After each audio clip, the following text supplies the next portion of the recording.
Well, hello, everybody. We know you're all chomping at the bit. We can tell by how many of you are on this call, and we're so delighted to have you to the Senior Health Town Hall and friends and relatives and neighbors, et cetera. We know some of you are at MGH and some of you are not. And I just want to tell you we're going to be talking about several things today, and I'm going to pass the baton rather quickly so we have time to address the things we want to address, introduce you to the people we want to address you to, and have time to answer all your questions. Many of you have sent them to us in advance. So welcome to all of you. We're so glad to have you here. And I'm going to pass this on to Susan Edgman-Levitan. Thank you, Dr. Levine. Good afternoon, everybody. We're very, very happy to see you, and we're especially excited that we have so many people on our call today to hear about this very important topic. So I am going to begin just with a few housekeeping reminders.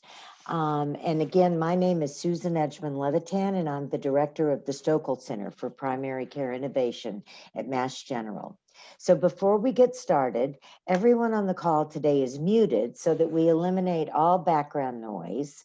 We don't hear anyone's dogs or cats or anything else that could make it hard to hear our speakers. You can view the speaker on your full screen, or you can go to the gallery view, which is the little checkerboard up in your right-hand corner that says view, and you can change it to just see the speaker view. And I think that would be a good view to choose today because it will allow you to see the slides that one of our presenters is going to be using, and you'll see the slides much more clearly. If your picture becomes jumpy or out of sync, especially given the number of people we have on the call today, click your stop video, which is if you go to the bottom left-hand corner, there's a little video camera. And if you click on that, you will stop your video. So we'll be able to see your name, but we won't be able to see your picture, but that may help speed up your connection. For questions, please use the chat feature, and the chat feature is in the very center of the bottom of the screen. And if you click on that, you can send questions, you can send comments, or if you have any resources or other information you'd like to share, you can put it in the chat. The one thing I would like to remind everybody is that anything you put in the chat or anything you show on the screen, we can all see. So we ask people not to ask any personal medical questions or show us your rash or anything else, because I don't think you want to be sharing that with the almost 200 people that are on the call today. But if you do have a question or something, that you're concerned about, we really encourage you to please reach out to your doctor directly. We look forward to your questions. I know we're going to have a lot today, and we'll do our best to answer them. And if we don't have enough time, we'll also do our best to send out more information after the call. And also, we record these, so the recordings are on the MGH YouTube website. They also are on the Division of Palliative Care and Geriatrics website. They're on the Stokel Center website, and we're also going to be putting them on all of the primary care and senior health practice websites. So there are lots of different places that you could go to if you want to watch today's presentation again, or if you want to share it with friends or family, which is fine. Before I introduce our speakers, I just want to say one thing or a couple of things about today's presentation. First of all, we recognize how stressful and anxiety producing this whole effort has been to try to figure out when you can get the vaccine, how to get the vaccine, where to get the vaccine, and even which vaccine to get, which is a question some people have. And we are, to be very candid, we're as frustrated as you are. But we also know that because a lot of the vaccine distribution is being managed at the state, we also are trying to get as much information as we can get. And we're sharing everything that we know today on today's call, but we've also learned that what we knew on Friday was a little bit different yesterday, and what we know today is a little bit different from yesterday. So if we have something in this recording, just be aware it might change, it might be updated. And we're also going to share with you some sites where you can always go for the most up-to-date information. The other thing I just want to mention quickly is that if you are not already on Patient Gateway, enrolled in Patient Gateway, that is something that is very important, because that's how people are getting invited to sign up for the vaccine when you are in an eligible group. So that's a very important thing to do if you have not done that. So with that, I'm now going to turn this back over to Dr. Sharon Levine, who is the section head of geriatric medicine. She will be followed by a presentation by Dr. Rebecca Saff, who is an MGH Allergy and Immunology Fellowship Program Director. She is also an instructor in medicine at Harvard Medical School and an assistant physician in medicine at MGH. And then she will be followed by Matt Russell, who is the clinical director of the geriatric section and the medical director of senior health. And they will just hand off each presentation to whoever's following them. So you won't hear from me again until we go into our question and answer session. So let's get started. Dr. Levine? So I just want to make sure that Rebecca Saff is not next, because Rebecca is next. Oh, I'm sorry. It's I'm okay. sorry. So Rebecca, you have the floor. Perfect. Let me just share my screen here.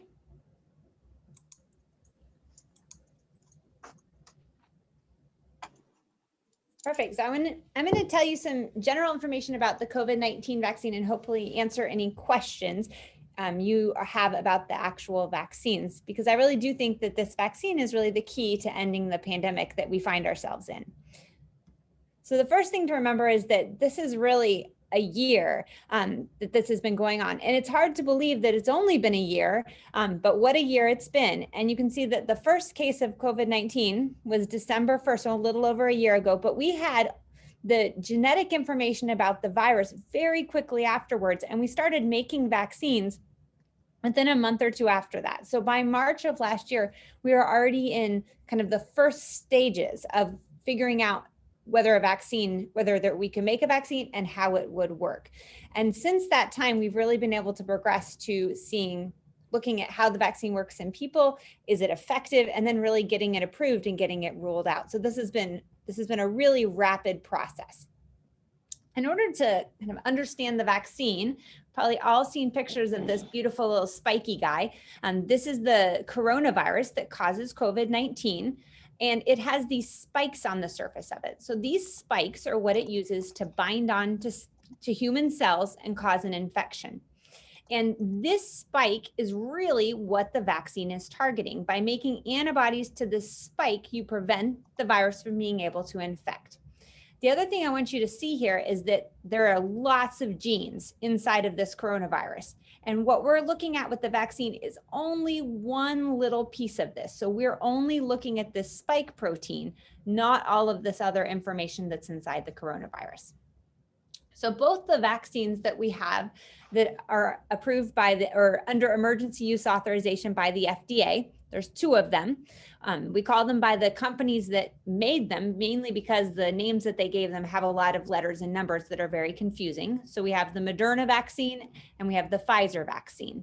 And both of these work by taking the code that the virus uses to make these spike proteins and telling the cells to make those spike proteins on the surface. So the way that it works is that you have what we call mRNA, and mRNA is kind of the code for making these spike proteins.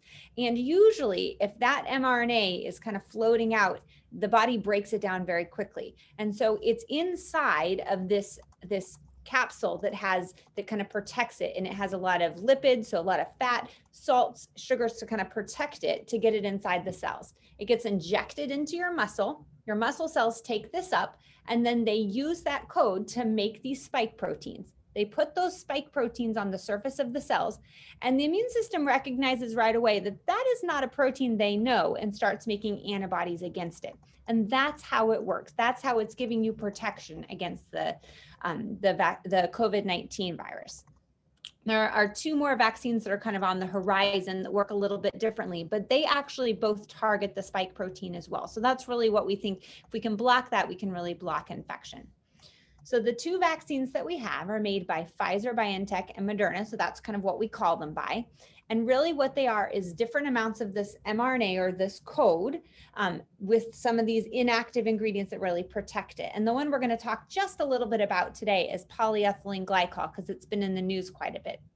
Both of these vaccines require 2 doses. The Pfizer vaccine is given 3 weeks or 21 days apart, and the Moderna vaccine is given 28 days or 4 weeks apart. So both need the 2 doses, but with those 2 doses, they are very effective. So they're about 95% protective. That's actually really, really good for a vaccine. The flu vaccine is usually kind of 40 to 60% effective. So it's good at protecting, but this is so much better. And the most important thing is this is protecting against any infection, but protecting against severe COVID is even more effective. And so this is a really good vaccine.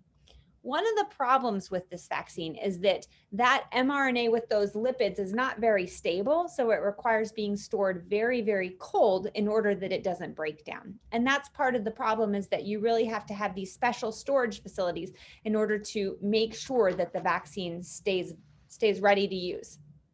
Both of these vaccines cause very similar side effects. A lot of the similar side effects you'd have to getting your tetanus booster or getting your pneumonia vaccine or the flu vaccine. They cause fever, headache, fatigue, and some muscle pain. And that's, most people will get some degree of that. Some people will have a little bit, and some people will have a little bit more. The vaccine is very effective. And it's very effective not when you first get it on day 1, but you get the first dose, then 3 or 4 weeks later, you get the second dose. And then we really start thinking about how effective it is about a week after that. So it really takes all that time. And during that time, the immune system is really building up protection. And so just getting the vaccine, don't think you're protected quite yet. You really need that time, the second dose, and then a little bit longer for the immune system to really generate a good response. But if you look at the people that got the vaccine, they really are protected from COVID-19. So we're really excited about how effective these vaccines are. So you get your vaccine, what can you expect and what do you need to worry about? So as we were talking about, a pretty common side effect is getting some chills, fever, muscle aches, fatigue, headache. This is pretty normal, usually starts within 24 hours and lasts a couple of days.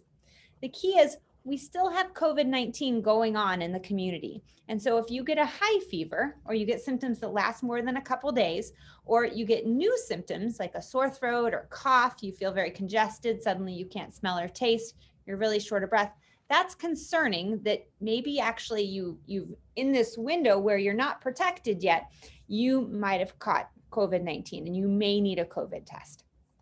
This will not stop you from getting your second dose. It is absolutely fine to get your second dose because this is what we would expect. This is the immune system saying, hey, this protein isn't good. I'm going to make a response to it. So at the site where it's injected, many people will get some redness, some swelling, some itch. This is pretty normal. And you can, if it's itchy, you can take some antihistamines, Tylenol, ibuprofen, ice. With the Moderna vaccine, we're actually seeing it can actually happen a little bit late. Usually we expect it in the first day or two. It can happen even a week later. If it's just at that site where you got the vaccine, then you don't need to worry about it. If you have other allergy symptoms, which we're going to talk about, you should call. And this does not stop you from getting the second dose. And so here's some pictures of what you can see. So here you can get some redness at the site, some swelling. It can be a little itchy. This does not increase your risk of a severe allergic reaction. You can definitely receive your second dose. So some people will get very mild allergic symptoms, kind of a mild rash or some itching. If there's no other symptoms, watch it. You can take an antihistamine, so something like Benadryl, diphenhydramine, Zyrtec, cetirizine, and just keep an eye on it. If this is right away after your vaccine, within that 4-hour window, or if you have other symptoms, then we do want you to call so we can make sure it's safe for you to get your second dose. And this is something like a very mild rash on your arm or on your body that's pretty mild and doesn't have any other symptoms associated with it. So one of the things we've been worried about with this vaccine is what we would call a severe allergic reaction. And I want to make sure you know what I think, what I call a severe allergic reaction. And that's a reaction that occurs within 4 hours, so right away after you get the vaccine, and causes symptoms like hives, swelling, difficulty breathing, and usually requires treatment. Either you see your doctor, you go to the ER, and you might need treatment with something like an EpiPen. I need you to remember that this is a very, very rare thing to happen. So if you look at all vaccines, it's approximately 1 case of anaphylaxis or these severe allergic reactions per 1 million doses of the vaccine given. Now with these COVID vaccines, these severe allergic reactions are a little bit more common, but still very, very rare. So the Pfizer vaccine, they've seen about 5 to 10 cases per 1 million doses. And with the Moderna vaccine, it's been about 2.5 cases per 1 million doses. So we hear a lot about them in the news, and we're taking some precautions to make sure we keep people safe. But I want everyone to remember that this is a very rare thing. This happens kind of 5 out of 1 million doses. So what is in a vaccine? Why might you have an allergic reaction? So the vaccine has what we would call the antigen. That's the thing we want the immune system to build immunity against, to protect you against. So that would be the spike protein. And then there's some additional components in it. We call them excipients. So these are things that keep it stable. I put these things at the bottom that sometimes people think about and have been in other vaccines. So there's a latex stopper where if you're worried about if you have a latex allergy, gelatin is in some of the vaccines, and then there was the concern with egg in the flu vaccine. None of these are in the COVID vaccine, none of them. The only thing that is there that we think might be something you could be allergic to is something called polyethylene glycol, or PEG is the short name for it. And there's been a lot of talk about that in the news. And this is actually a really common ingredient in a lot of medications, a lot of other products. It's in ultrasound gel, so that gel they put on you when you're having an ultrasound. It's in Miralax. It's in Go Lightly, which is the prep you do for a colonoscopy. So if you had a colonoscopy, you've probably taken Go Lightly. It's in some medications that get injected, like Neulasta or Depot-Medrol. So it is a very common ingredient. There are allergic reactions reported to it, but it's about 2 to 4 per year in the entire country. So again, incredibly rare, but it does happen. And that is something we want to be careful about. So because of these cases, because it is a little bit more common, these severe allergic reactions, than we've seen with other vaccines, we want to be careful. And so there's been some recommendations to keep people safe. If you have a history of a severe allergic reaction to the first dose of the vaccine or to the ingredients in the vaccine, and right now what we think that might be is polyethylene glycol, you can't get the vaccine. That's the only group where it's absolutely you shouldn't get the vaccine. All patients should be monitored for 15 minutes. So when you come, you're going to wait 15 minutes after you get the vaccine. Unlike the flu vaccine where you can just go, you need to be watched for 15 minutes just to make sure. 90% of those reactions happen in that 15 minutes. The higher risk patients, if you have a history of anaphylaxis to a medication like penicillin, if you have a history of anaphylaxis to a food, to a bee sting, you need a little bit longer monitoring. You can still get the vaccine, but most of the people who have had reactions do seem to have some allergy history, so we're being more careful. So we're watching them for 30 minutes. So really just staying at the site, being monitored, and then all places that give the vaccine are required to be able to treat these severe allergic reactions. And it's important to remember that everyone who's had an allergic reaction has been treated and has done well, has recovered. So these are the questions you're going to be asked if you've had a severe allergic reaction to this polyethylene glycol or a previous dose of the vaccine, if you have a history of any severe allergic reaction we were talking about, or if you have a severe allergic reaction to an injectable medication or vaccine. And that will tell, when you answer those questions, it puts you into different risk groups. If there's any concern, they're going to refer you to an allergist to talk about it, to figure out what we need to do. And again, when we think about severe allergic reaction, we're really thinking about these more severe reactions that occur within a couple hours, cause symptoms like hives, trouble breathing, and require emergency treatment. So then the question comes, this is a great vaccine. I'm ready to get it. What do I do? So right now this is the Massachusetts rollout. Right now we're in phase 2, and it just opened up, as everyone I think knows, to individuals 75 years and older. That's the first phase. Unfortunately, there's not enough doses available right now to do everyone who's 75. So it's sort of being rolled out, but that's the group we're focusing on vaccine, and we're getting new doses all the time. We're going to talk more about how you can get the vaccine, but that's really the group. And then we'll move on to individuals who are 65 or they have multiple kind of risk factors that can mean that they're at risk of having a more severe course. And then we'll move through kind of the rest of the priority list. So once you get your first dose, there's a couple of things I want you to remember. You have to get your second dose. We know that it takes those 2 doses for the vaccine to really be effective. And then for right now, you need to continue to wear a mask, wash your hands, and social distance. There's some things we don't know about the vaccine, so we still want people to be careful. So still wear a mask, still wash your hands, and social distance. But this vaccine really does give good protection against COVID-19.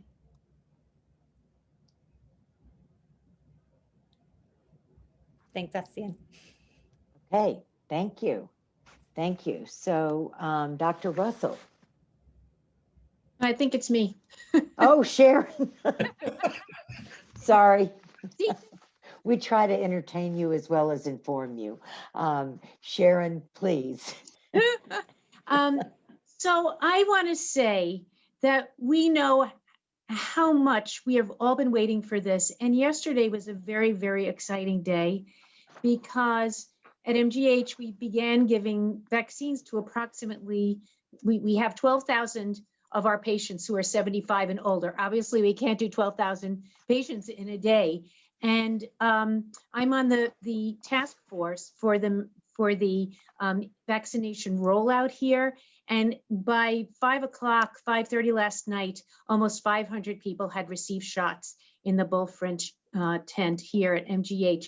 Our staff has done an amazing job. This is like been watching a military campaign, the organization. It's taken about 1,700 people to pull this all together.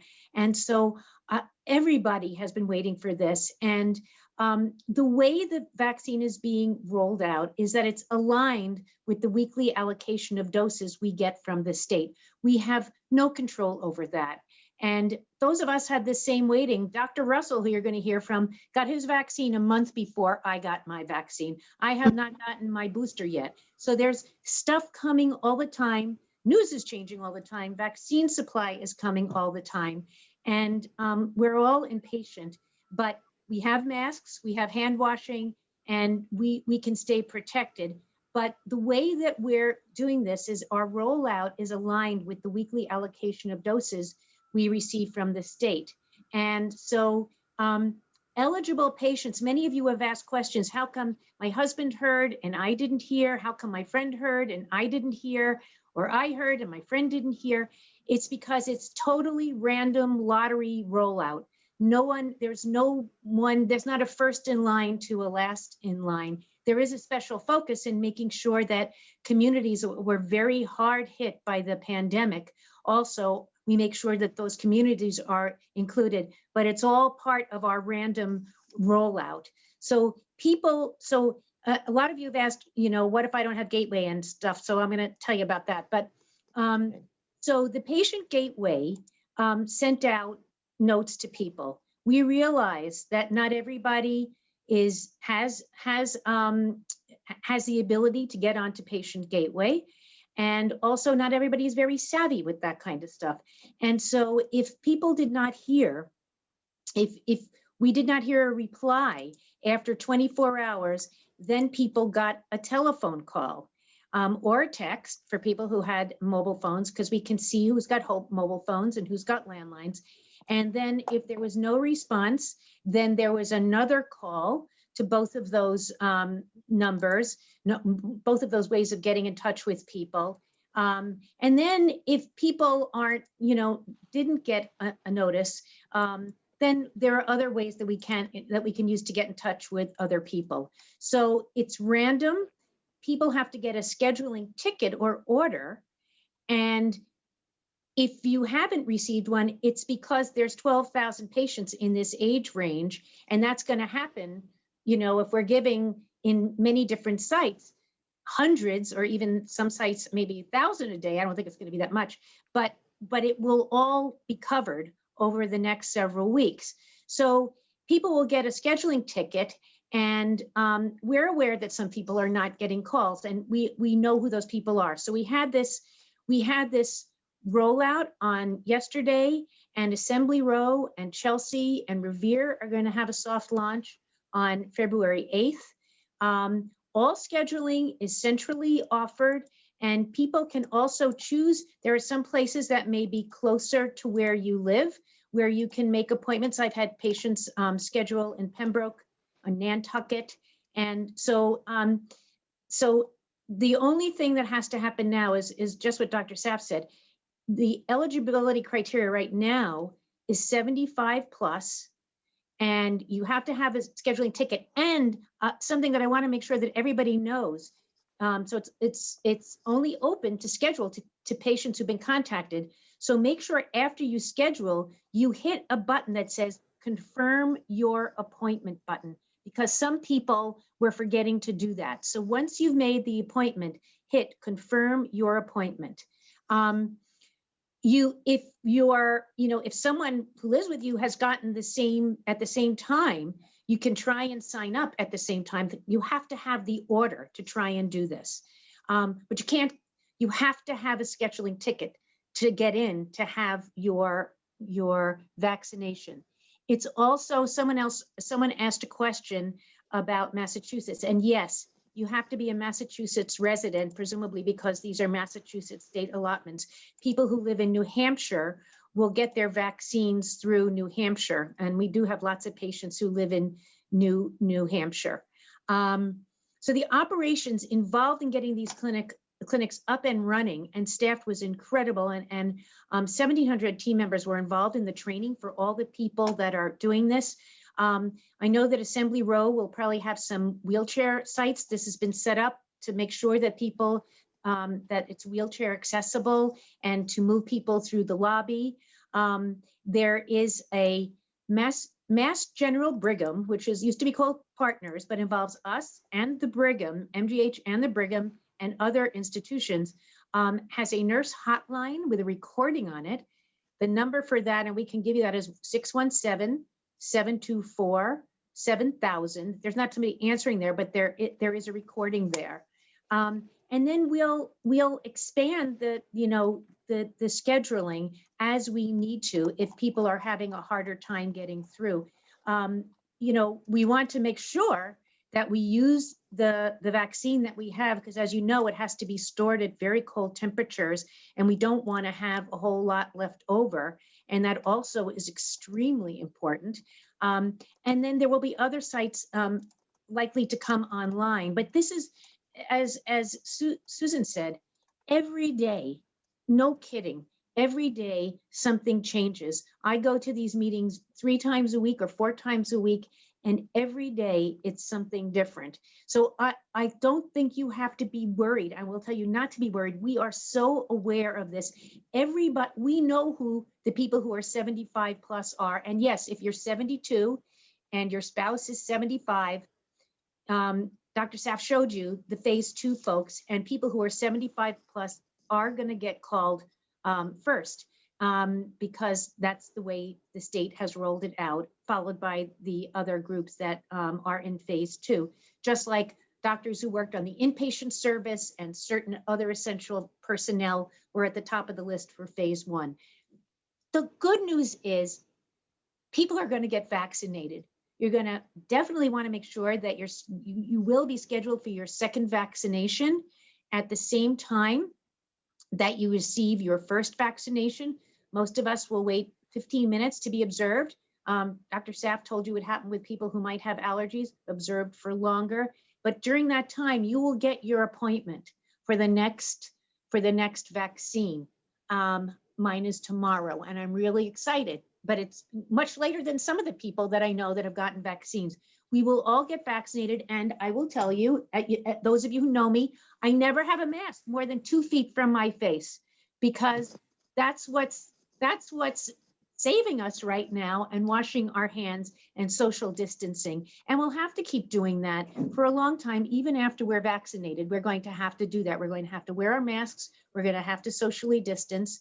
And we're going to have to, we're going to have to observe those because we want to be safe and we want others to be safe. I think that's about what I can say for right now. I haven't been looking at the questions because I've been talking to you, but Susan has been looking at them, and I want to hand this over to my colleague and the medical director and clinical director of the senior health and the section of geriatrics, Matt Russell. Matt, just quickly before you begin, just one thing I want to underscore about something Sharon said. If you go into Patient Gateway to schedule your vaccine appointment, you really need to hit confirm the appointment.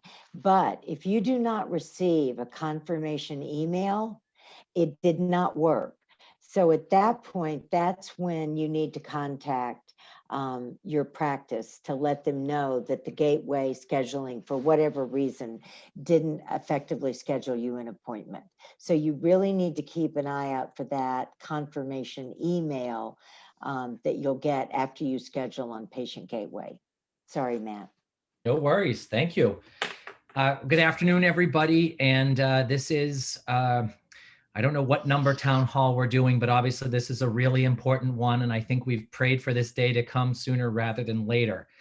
Recognizing that, that things are going to change rapidly over the next couple of weeks, depending on vaccine supplies and incorporating larger segments of the population, we are going to have our town halls more frequently.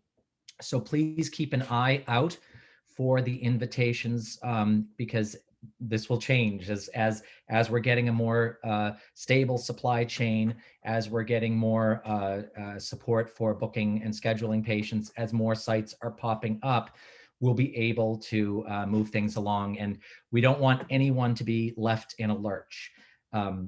So just a few things just to give you a heads up about what senior health is doing. And if you're not part of our senior health practice, please check with your own practice if this is a question you might have. But we are obviously very much open for business still for everything, not just COVID. And that being said, we are trying to keep our in-person visits to a minimum until we receive, we achieve mass vaccination or the surge declines a little bit further.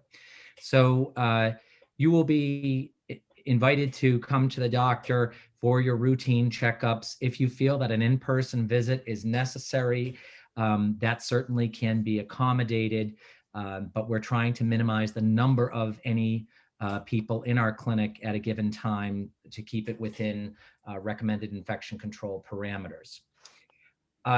If just moving on to the COVID vaccine, as you know, there are many ways in which people are getting the COVID vaccine. So some are getting it from our practice, from our hospital system.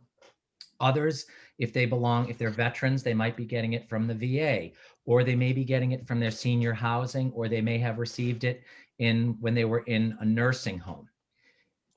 For those of you who are patients in our senior health practice, it's really important that we know when you got the vaccine, what kind of vaccine, and we need to make sure that you've completed the 2 shots. So everyone who gets it gets one of these things. Wow, it doesn't show up. Oh, there we go.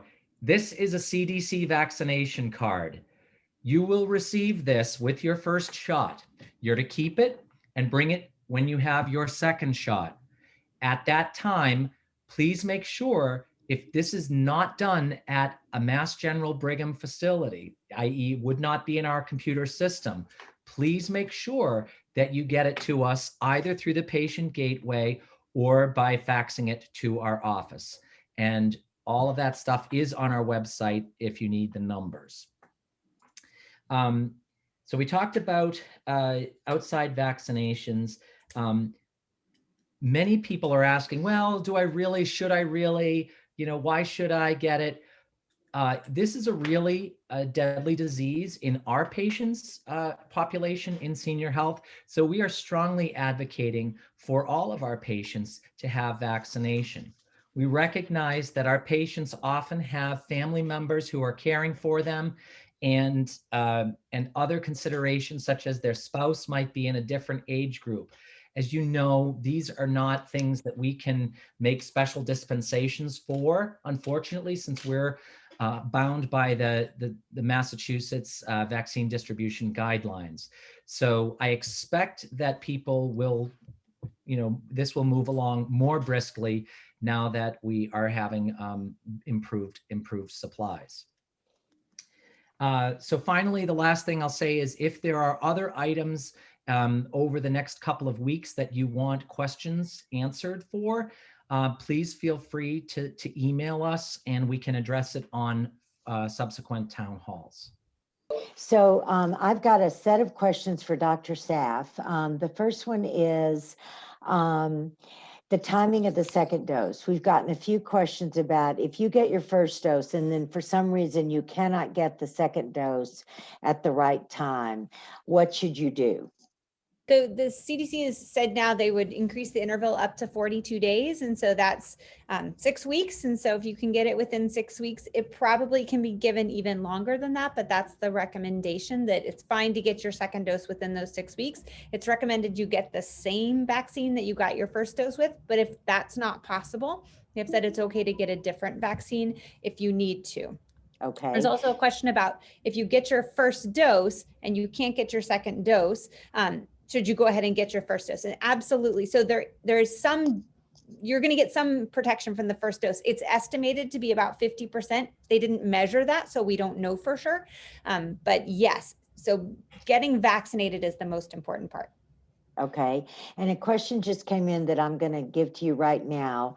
If you have a penicillin allergy, are you at higher risk for having a reaction to the vaccines? If you had a mild reaction to penicillin, so you just had a rash or hives, you're not considered to be at higher risk. If you had anaphylaxis, you would wait that 30 minutes, that longer interval, just to be watched. Okay. A couple of other quick questions for you. We've gotten some questions about, do the current vaccines provide immunity against variants? Variants, and also can people use hydrocortisone if they get the rash? Absolutely, hydrocortisone is fine to use for the rash. So it's been shown that the probably as protective against the UK variants, probably not as protective against the South African variant. However, still protective, and so still protection, probably not quite as good. Okay, thank you. So I'm going to go to Dr. Levine because we have several questions about once we get through the over 75 people that need the vaccine and we move into the over 65, will they be randomized in the same way that we're doing it now? And so if you're 74, are you more likely to be at the top of the list, or is it just random for the people between 65 and 74? I actually don't know, but I would guess so, yes, because there's probably going to be even more people in that group.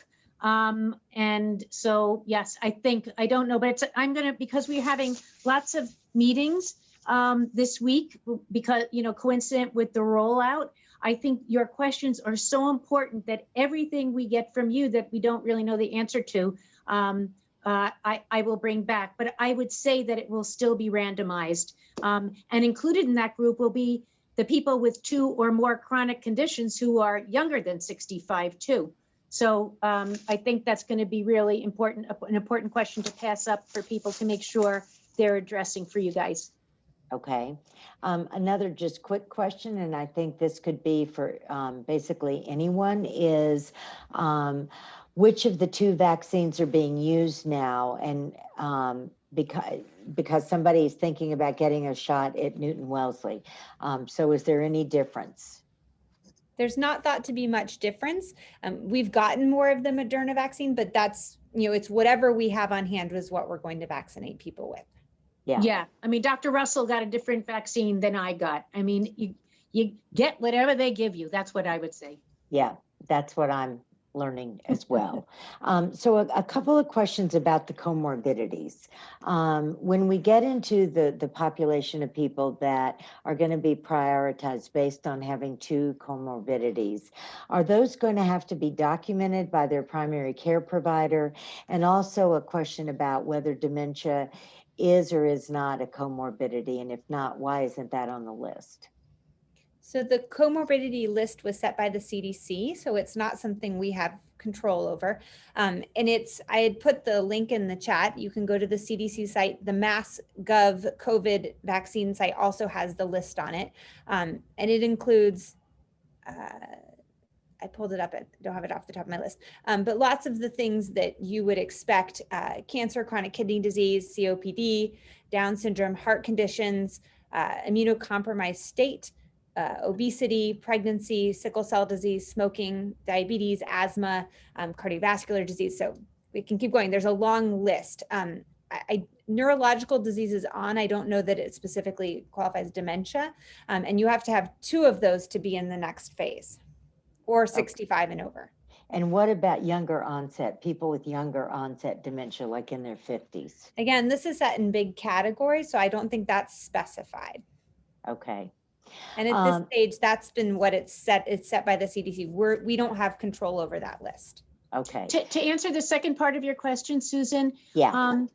there are everybody has a problem list in their chart that's gathered from all of the problems that have ever been in your problem list, whether they are there correctly or incorrectly. A lot of times there are things that wind up in your problem list, but there is a list, and that is being looked at. People know that problem list is there. So anybody can look in any chart and look for those problems.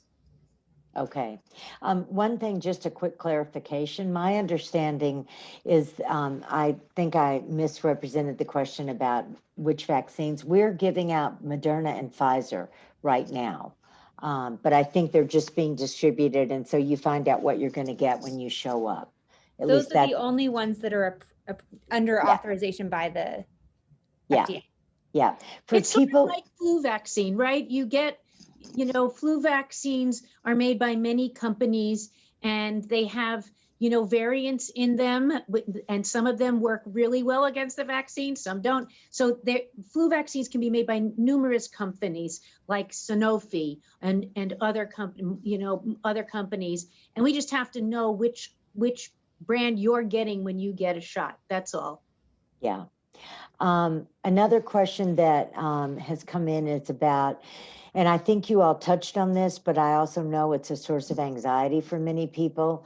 If you are the caregiver for someone who is over 75, but you are not over 75, or if you're the caregiver for young people that have, complex conditions, I think you're still in the same categories as you would be if just based on your age and then comorbidities. But Dr. Saff or Sharon, do you want to speak to that? I think I'm correct.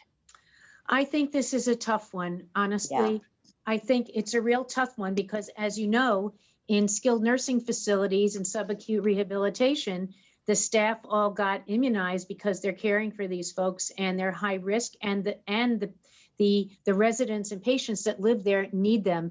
And that's really no different than for people who are being cared for at home by personal care attendants or family members. But it's because of the age cutoffs, the way it's been set up for the rollouts in the states, there's no way to, I brought this up, believe me, it was one of the first questions I brought up at the task force, and everybody is aware of it. So that is a tough one for all of us who are caregivers ourselves, or have people who we love who have caregivers coming into their homes. The most important thing, though, is that if caregivers when they do have the opportunity, just like they did in nursing homes, to get vaccinated, vaccine hesitancy has been a real issue. And I would really try and convince everybody that this is really, really important, and that the more we can convince people to be vaccinated, the better it is for everybody in the country. Yeah, and I actually know that this has been a very difficult and challenging issue for the National COVID-19 Advisory Board to try to figure out a good solution for in the rollout. So I think we're all struggling with this. Another quick question is, do we have any idea when we will move to the next group? And I think you sort of touched on that, but I think this is one of our unknowns because of our knowledge about when and how much vaccine we get. But I just wanted to bring that up. I think looking at the COVID vaccine sort of phase 1, phase 2, phase 3 slide that Rebecca showed you, February through April is sort of hopefully going to be 75 plus, 65 plus, or individuals with 2 or more. Some essential workers and others with comorbidities. So I think it's going to be, we're talking about, hundreds of thousands of people, millions of people. And so it's going to take a while to get all those shots and all those arms. But as Dr. Russell said, people can go to CVS, people can go to Walgreens, people can go to the VA, people can go to any place where they're giving these things out and go get it. Just make sure that you're set up to get the booster dose. So I don't think you have to be restricted here. If something, if there's a place near you where you're able to do it, go for it. I wouldn't waste time if you have the availability to do that. And make sure you document it on the card that Dr. Russell showed. Dr. Levine, do you want to say something about the sites where we're doing this? We've gotten some questions about, are we planning any outdoor sites? I know that we have some places at Mass General. We also are going to be doing something at Assembly Row, but I don't know anything about any outdoor sites, especially given the weather. Well, there may be some parking lots. There may be some, parking lot sites at some point. I don't feel like I should say when that will be. I think people are really trying to do the rollout, and the sites that, we're used to knowing about, what we're trying to do is calibrate how many doses we're going to get, where they're going to go. And then as we know that a little bit better, we can say where the sites are going to be. I mean, I don't know, the Bulfinch tent is partly outside, outside at MGH. So I think there will be sites where there's opportunities for that. And you know how it was when they rolled out the COVID testing, more and more places rolled out. And I think that may wind up happening with this. But there are many sites, that are in Boston, Pembroke, Oak Bluffs, Northampton, Lynn, Haverhill, and I don't know every single one of those sites and what the facilities will be like, but we can get more information about that and make sure people get access to that. Okay, I'm gonna, these are a couple of questions for Dr. Saff. Do you have any ideas about transmissibility once we have the vaccine? Because the person asking the question cares for a disabled son who must wait his turn. Mm-hmm. And then there's another question from someone who's 67, who's a caregiver for a 99-year-old uncle. And is this person a risk to him until they get the vaccine? So what we know about, what was tested in the vaccine is whether people got COVID, the disease. They didn't test everyone to see if they could carry it. Now, we don't have any vaccine that prevents you from getting sick, but you still get you still carry the virus. So we think that's true, but that wasn't looked at in the first studies. Part of that was just they were trying to get through them so quickly so we could get the vaccine out. And so that's ongoing, which is why we're still recommending people wear masks to stay protected. And so we know that it protects against getting sick, and we think it protects you against being able to transmit, but we don't 100% know that yet. Okay, we're getting questions again about when will people over 65 be notified, and again, I don't think we know that. And that's why I think I really strongly suggest that people check in with the nurse hotline number that we posted here, and that number is 724-7000, 617-724-7000, because that hotline is updated with the most current information we have. So I think that's very important for people to check. We are going to post this recording on many sites, including the MGH YouTube site and the Senior Health Practice website, as well as all of the Mass General Primary Care websites and the Division of Geriatric Medicine and Palliative Care website. So it will be in many places, and the recording will include all of the slides, because some people have asked about the slides. So you'll be able to see them again in that recording. But remember, things are changing all the Yes. time, as Dr. Russell said, and I'm not kidding, from day to day. So, you know, stay tuned. But I think, you know, if with 12,000 over the age of 75, giving it, the more sites that open up, and they will, they're all going to start to open up as we had to start somewhere. More and more people will get vaccinated, and that will move along. So I think that will be very reassuring that things are happening. And Dr. Levine, I'm going to give you one last question, because I think this is on a lot of people's minds. For people who don't drive and who really are nervous about taking an Uber or public transportation, I know that both our MGH and our health system has been really working hard to identify sites that are more accessible to different communities. But is there anything else you can say about that work? I think we're talking about it, and we're thinking about it, especially our homebound patients too, and thinking about what this could look like for homebound patients who can't come in, not only because they don't drive, but because they can't leave. So those things are, we had to get this stuff up and running, but I think those are really important questions. And yeah. And again, one last thing, and maybe this is for Dr. Saff. There have been a few questions about, you know, are we having issues with maintaining the viability of the vaccine because of the refrigeration requirements? What do we do if all of a sudden we realize we have a whole lot of vaccine left over? And how are we managing that?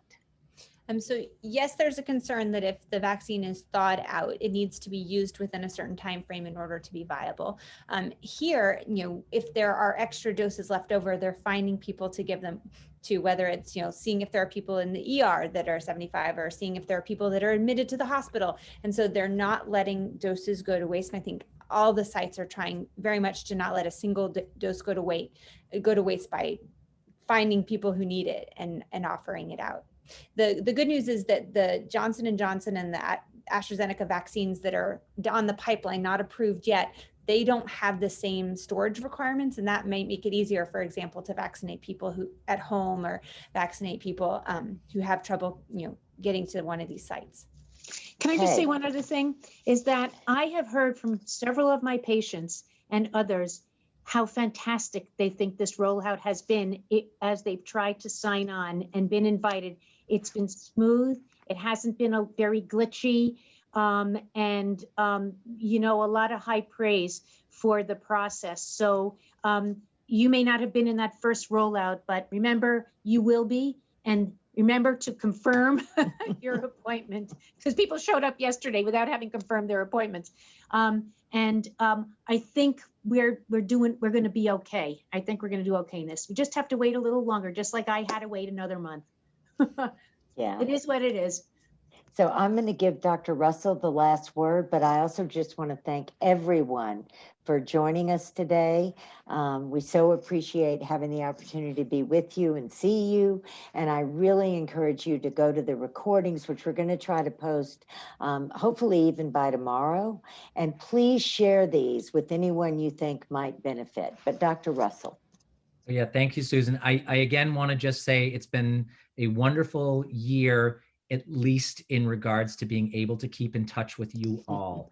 And we will continue to do this as the vaccine rollout is happening at a more frequent rate. So please keep your eyes peeled for invitations for subsequent town halls. And if you or someone you know is interested in coming to our clinic for a geriatrics consultation or to establish primary care, we are open, so please feel free to reach out. Thank you all so much. Stay healthy, and fortunately, we'll all be vaccinated soon. Yes, and stay warm. Take care, everyone.